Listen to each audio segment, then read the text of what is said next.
আমি মনে করতাম কি, কিছু মানুষ যারা অনেক বছর ধরে কোনো একটা ব্যাড অ্যাডিকশনে যুক্ত আছে তারা হয়তো কখনোই সেই অ্যাডিকশন থেকে নিজেকে আর বের করতে পারে না, বাট আই ওয়াজ রং। কারণ এরকম অনেক অনেক আপনি এক্সাম্পলস পেয়ে যাবেন যারা তাদের লাইফের সব থেকে বড় অ্যাডিকশন, এটা হইতে পারে ড্রাগস, এটা হইতে পারে জিনা, হইতে পারে রিবা, এরকম অ্যাডিকশন থেকে নিজেকে বের করে আনছে।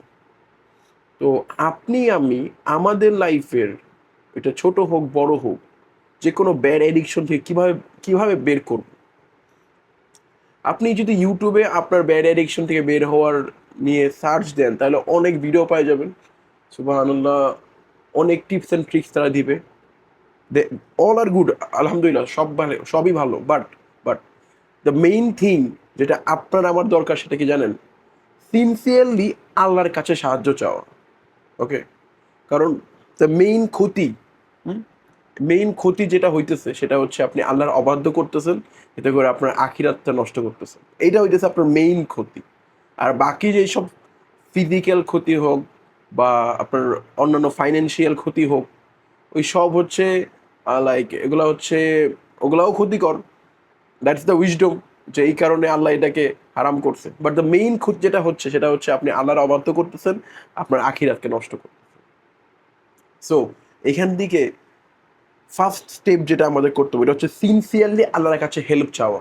আর আল্লাহর কাছে হেল্প চাওয়ার পরে যে মোমেন্টটা, অর্থাৎ আল্লাহর হেল্প চাওয়ার আগ পর্যন্ত যে মোমেন্টটা, এই টাইমে যদি আপনি পেশেন্স ধরতে পারেন, এই টাইমটা ধরেন, এটা একদিন হোক, 1 ঘন্টা হোক, 1 সপ্তাহ হোক, এই টাইমটা যদি আপনি পেশেন্স ধরতে পারেন, আর যখন এরপরে আল্লাহর সাহায্য আসবে তখন আপনি বুঝবেন যে আপনি যেই টাইমটা পেশেন্স ধরছেন না, আপনার এই মোমেন্টটা, ওইটা 1 ঘন্টার জন্য হোক, 1 মিনিটের জন্য হোক, ওই মোমেন্টটা আপনার ফুল লাইফের থেকে বেটার। কারণ মানে এইটা হচ্ছে জিহাদ। ঠিক আছে? আপনি আপনার নাফসের এগেনস্টে, যে আপনার নাফস তো চাবে, আপনার নাফস হালাল হারাম বুঝে না, সে তার জাস্ট ডিজায়ার্স আছে, সেইটা চাবে, ওইটা চাবে, সে চাবেই। We are weak, we can control our নাফস। আমাদের নাফস চাবে, আবার শয়তান ওয়াসওয়াসা দেবে। এর এগেনস্টে জিহাদ করে আমরা যখন কি করব, আমরা যখন আল্লাহর জন্য এই নাফসের বিরুদ্ধে গিয়ে হারামকে অ্যাভয়েড করব, আমাদের ব্যাড অ্যাডিকশনগুলোকে অ্যাভয়েড করব, ধৈর্য ধরব, দেন আপনি আমি হলো সাকসেসফুল। ওই ওই পেশেন্টটা যারা ধরতে পারবে তারা হচ্ছে সাকসেসফুল। আল্লাহ অবশ্যই যারা ধৈর্য ধরে আল্লাহ অবশ্যই তাদের সাথে আছেন। তো আল্লাহ সাহায্য আসবে। আপনি যদি আল্লাহর কাছে সিনসিয়ারলি সাহায্য চান ভাই, যে আল্লাহ আমি আমি চাই না, আল্লাহ আমি দুর্বল, আল্লাহ আমি চাই না এই পাপটা করতে, তুই আমাকে একটু সাহায্য করো, যাতে আমার এই আমাকে আমাকে তুমি ধৈর্য ধরা তৌফিক দাও, যাতে আমি এই পাপ থেকে নিজেকে বের করে আনতে পারি। আল্লাহর কাছে সাহায্য চান, পেশেন্স ধরেন, আল্লাহকে বলেন যে আল্লাহ আমি পারবো না, আল্লাহ তুমি আমাকে সাহায্য না করলে আমি পারবো না, আল্লাহ আমার মধ্যে ওই ক্ষমতা নাই যে আমি শয়তানের ওয়াসওয়াসা, নিজের নাফসের এগেনস্টে যে যে যে নিজেকে ঠিক করবো, তুমি আমাকে সাহায্য করো আল্লাহ। আর অবশ্যই অবশ্যই আপনি আল্লাহর কাছে সাহায্য চাবেন, আল্লাহ আপনাকে সাহায্য করবে না? এটা হবেই না। আপনার জাস্ট ওই মোমেন্টটা না একটু ধৈর্য ধরতে হবে।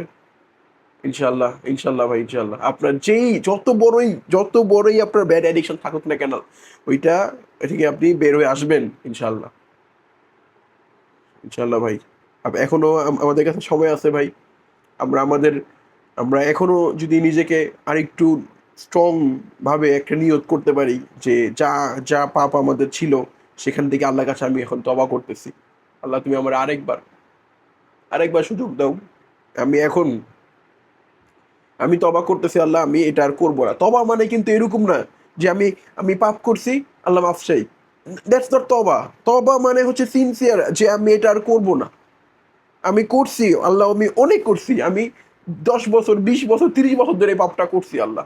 বাট এখন এই এক এই এক মোমেন্ট আমি আল্লাহ পরে আর করবো না। It's a genuine promise to you আল্লাহ সুবহানাহু ওয়া তাআলা এন্ড টু মি, যে এই পাপটা আমি আর করতেছি না আল্লাহ, তোমার জন্য আমি এটা ছাড়তেছি আল্লাহ, তুমি আমাকে সাহায্য করো।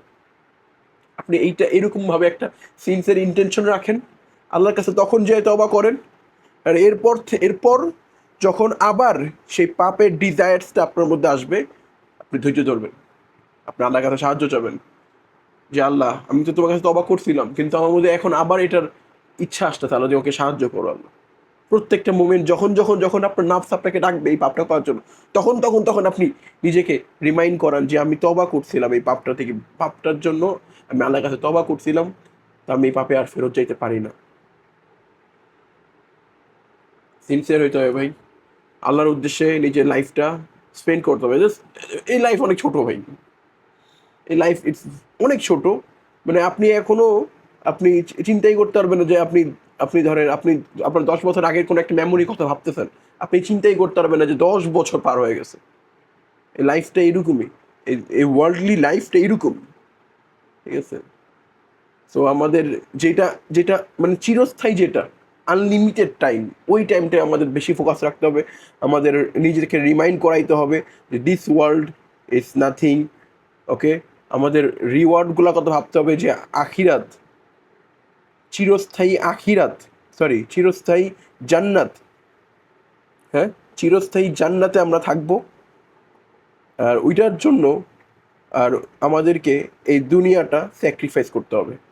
অ্যান্ড যদি আমরা সেটা না পারি, আমাদের মানে চিরস্থায়ী জাহান নামে, আল্লাহ চাইলে আল্লাহ আল্লাহ না করুক, জাহান নামে থাকতে হবে। তো এগুলো নিজেদের রিমাইন্ড করান, ইনশাল্লাহ ভাই আপনি আমি পারবো।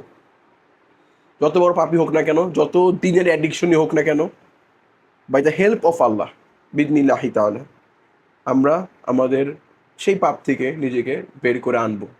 সো ডু দ্য তওবা and have patience and trust on Allah, Allah will help you ইনশাআল্লাহ। সবাই ভালো থাকবেন, বারাকাল্লাহু ফিকুম।